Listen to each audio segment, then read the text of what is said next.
захаваем гістарычную памяць разам. Кожны з нас памятае імёны герояў. Іван Васильевич Болдзін, савецкі военачальнік і генерал-палкоўнік, удзельнік вызвалення Беларусі ад нямецка-фашысцкіх захопнікаў. У пачатку Вялікай Айчынны Іван Болдзін праявіў выключныя арганізатарскія здольнасці і мужнасць. Узначальваючы групу войскаў, якая была адрэзана ад асноўных сіл Заходняга фронту, у складаных умовах ён паспяхова вывеў яе з акружэння. Потым 50-я армія, якой камандаваў Іван Васильевич, абараняла Тулу, змагалася пад Калугай, прымала ўдзел у контрнаступе пад Масквой, у баях на Курскай дузе.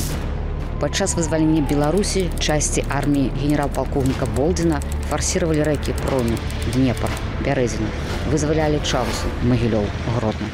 Таксама удзельнічалі ў вызваленні Польшчы і ўсходняй прускай аперацыі. Магілёўшчына шануе памяць баявога генерала. У гонар ураджэнца Мардовіі Івана Васильевича Болдзіна названы вуліцы ў Магілёве, Быхаве, Чэракаве і Слаўградзе. Яны змагаліся, каб мы, нашчадкі, жылі ў міры. І мы будзем заўсёды памятаць імёны герояў.